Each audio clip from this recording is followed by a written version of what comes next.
Can I bring my big water in case I have a Marco Rubio moment? I don't want to have a Let me turn your speaker on. All right. And you've had too many of the Roy Rogers jokes already in your life, right, Dale? So the Mr. Rogers is starting to run neck and neck with the Roy Rogers. Actually, my namesake died last week. I was named after Dale Robertson.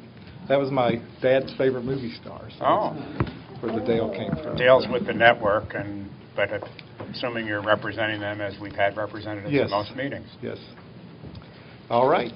Well, good afternoon, and thank you for allowing me the opportunity to speak today. I'm Dale Rogers. I'm here, like we've said, representing the Network of Michigan Educators. My association with the network is a result of me achieving National Board Certification for Career and Technical Education in 2007. I'm currently a CTE teacher at Novi High School, primarily teaching pre-engineering, computer-aided design, and video game design. Some of you may remember one of my fellow network members, Steve Kelly, that spoke to you last year. Steve presented his ideas and the success he's had with the concept of the flipped classroom. And like Steve, I'm an old guy. I've just begun my 4th decade as a teacher. And like Steve, I still believe I have much enthusiasm for teaching and still got that fire in the belly drive to continue to fine-tune my craft to benefit my students as much as I can. As mentioned in the handout that I forgot to hand out, as mentioned in the handout here, there we go. I have a slightly different take on the flip. That is, taking the flip to the next level not only changes the lecture/homework idea, but flips the class from being a teacher-centered class to that of a student-centered class. And I've been using computer-based video as an instructional tool since 1999. And needless to say, I was a bit envious when I saw a guy featured on 60 Minutes a few years ago being hailed for his innovations using video as an instructional tool. But I've got to give kudos to Sal Khan and the Khan Academy for bringing attention to what potential this technology has. Part of what prompted me to begin creating my own custom video tutorials was the fact that some students weren't always attentive when I gave a presentation. Can you believe they wouldn't be attentive to me? Also, I found myself a bit frustrated when I had given what I thought was probably a near perfect presentation to a class, but only to have a student miss it for some reason or another. You know, Bueller, where you at? But once I began using my own video tutorials, I noticed a significant improvement in the performance of my students.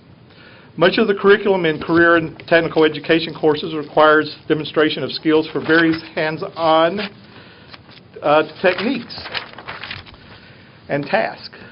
And using video that students can view and review at their own pace really benefits most CTE courses.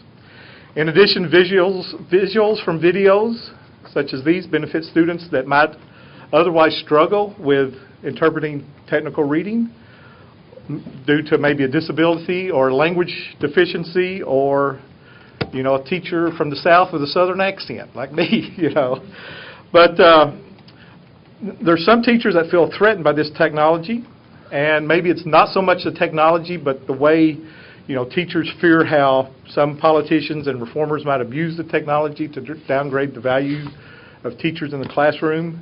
And in fact, whenever I presented at conferences like McCall, I'm always posed the question, aren't you afraid that you won't be needed as a teacher? Well, guess what? I've been using this technology since 1999, and I'm still gainfully employed, thank goodness. But, it's more than that. Even with the videos, while they may provide good explanations and examples, once students begin working on their activities, they still need oversight and guidance. They still have questions. And, as well as I try to make my videos, they're never going to be 100% effective for 100% of the students. And some students just need that personal interaction more than others. Work still needs to be evaluated and graded. However, this tool's allowed me to give more individualized attention to my students and help them focus on the lesson at hand. However, if you came to my classroom, like most visitors, you'd probably observe that I'm still a pretty busy guy. Plus, I strongly believe the timely withedness of a teacher, the teachable moments, the personal interactions, and the student-teacher relationships are things that are vital in education that for our young people and just can't be replaced by digital technologies. To conclude, with 18 seconds to go, I feel fortunate to work in a school district that provides me with the resources and the autonomy to utilize technologies for the benefits of my students. I want to thank the Network of Michigan Educators for inviting me to speak today, and thank you again for allowing me to speak today. Thank you. Thank you.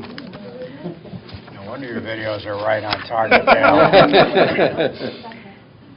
Our next speaker is Angela Wilson.